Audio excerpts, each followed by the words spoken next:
Mr. Berecka, can you tell us about how you came into possession of the Vibe? Yes, I can tell you.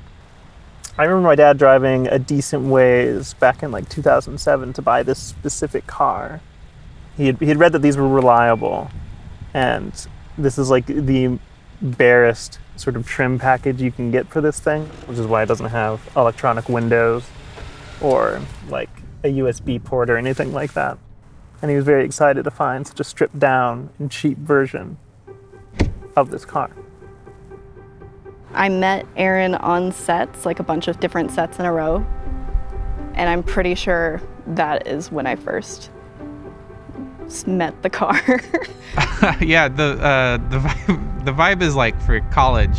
It has a really, I don't know if I could describe it, but I can smell it right now just thinking about it. It was a mess of miscellaneous things that often like cramped the back so much that we could only set up like one seat. There's always stuff in it where you're like, why is that even in the car? I remember one time I opened it and there was like a wooden sword in there. I think it's still in there if you want to look for it. There's always something like a little bit off about it. There's something that just doesn't quite fit. Obviously the door is like the biggest signal of that. Can you tell me the story of what happened with the black door? I mean, it's not that interesting, really. That's just to replace the components within the door were more expensive than just buying that door. Like, that door was $50. The sharpest memory I have is honestly driving the Vibe, and the steering wheel was just so deteriorated that like after I drove it, I took my hands off and the steering wheel came with it. Like it was just coated in black and it was disgusting. The texture was awful. My strongest memory with the Vibe is when I broke the handle off the back passenger door. I don't think I was the first, but I might have been the second. So the back door handles went pretty quickly, and that's just like, because it's so manual, I have to go and like unlock each door separately. So if you yank on it while it's locked, it doesn't open. So the thing just gives after a while. Carmen killed this one, Dalton killed that one, but it was like, I think a matter of time type thing. There was a point where all the electronics in this car died. So I had to take it in, and it was like this massive, expensive repair. And sort of as they were finishing that up, the mechanic called me to tell me that this door handle had also broken off in their hand. So this is also a replacement. Hadn't been in the Vibe too much at this point, but Aaron was helping me move, and all my stuff is like haphazardly in the back seat. My cats were like screaming the entire way. This place I was staying at was like really hard to find, and Aaron and I just kept like circling around I-35 in the dark. So we were getting like increasingly like stressed out, and all of a sudden we just heard this like vibrating noise. It sounded like it was getting like more intense as we were driving, and I'm like, the only thing I could possibly think it was like maybe like my vibrator, which I like had no idea how it would have gotten like switched on. And then all of a sudden we just heard this like huge like splattering sound, and like all this like liquid just like ejaculated all over the back seat. And I looked back and I think something had fallen on like the Swiffer wet jet that I had, so it was just like sitting on the release button, and then it just like ejected all of the cleaning liquid everywhere. Yeah, it just kind of broke the tension, and then we just sort of laughed. And then like of course like after that happened, like 2 seconds later we found the apartment complex we were trying to get to, so it was just kind of funny. There was this one time Aaron and Maddie and Olivia came by to either pick something up or just to say hi before leaving on a trip to Las Vegas. I remember like Olivia was like, oh my god, Kaylee, you need to come and see something. And I was like, what is it? And they're like, come outside.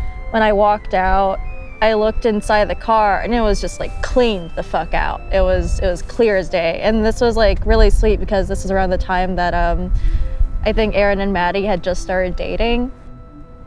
The car was driving me crazy because there was just a lot of stuff in it. So I had him go with me to one of those car wash places, and we emptied out the entire car. We wiped down every surface and we vacuumed it. I mean, we've been on so many road trips in that car. It took us to White Sands, Grand Canyon, Hoover Dam. A year into dating for our first anniversary, we went to Santa Fe and we drove it up a mountain and back, even though I don't know how wise that was, but it did it. I think the proudest I've ever been of this car was working on a set, shooting in like a natural park, sort of like deep into the park. And the road to get there is like the sort of winding dirt road. And sort of the night before this, it had just been torrential downpour. So this dirt road was basically a muddy slalom. Literally every car on the production got stuck in that mud, except for this car, because I drove it like an idiot, probably. It was good times in the mud.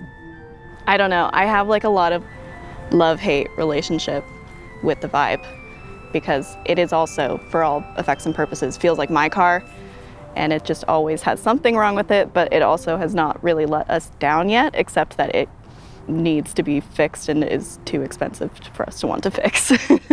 It's been a while coming that we've known that we're gonna have to get rid of this car. I think the previous year's inspection, the car barely passed it, and the reason why it passed it is because I got a mechanic to turn off the check engine light, and then I drove it like 50 feet to the inspection place. I don't think it's illegal. They seemed fine with it. Though at this point, the car does run the risk of just sort of stalling mid-drive, which is like, you know, again, that's no good. I think he's probably outgrown the car a little bit, but it's still very much like, I still very much associate it with him. And I know that he's very fond of the car and is going to miss it, even though we were both excited about, you know, bright, shiny, new, not going to need repairs for a while car. But he's still the same person I met. He still has plenty of jokes. He still sings songs all the time.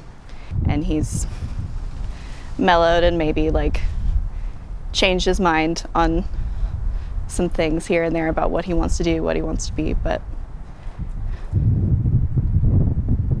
just a good dude, good friend. I mean, I don't know, you know, like a car is a lot of things, but I don't think these sort of specific feelings I have about driving or being in a car are so specific to the vehicle, except that it's like my own car, right? Because your own car affords all the nice things that a car can give you, like the convenience, the privacy, the luxury, right? Which I know are like weird words to associate with this car, but like any car is a privilege. And any car does like do a lot for you. And it has. But we have a new car, so it's all good.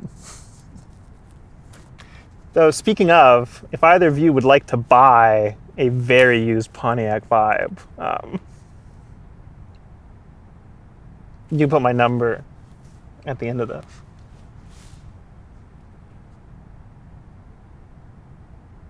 We'll sell it for $600 or a PlayStation 5.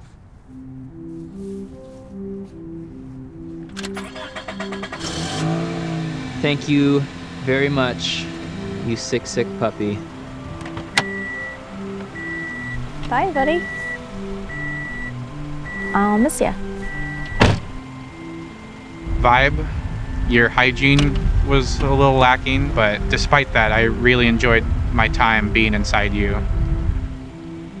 Thank you for all of the times that you got me to where I needed to go and for helping me do things that I needed to do at the last minute, and also just being for like a conduit of, you know, fun things that I got to do with my friends for a really like special period of time in my life. I really genuinely appreciated it. I don't know, it's weird because it doesn't really feel like goodbye. Maybe we'll feel more sentimental when we actually give it to someone to turn it to scrap, which is probably what's gonna happen to it. I don't know what emotions I have left about it.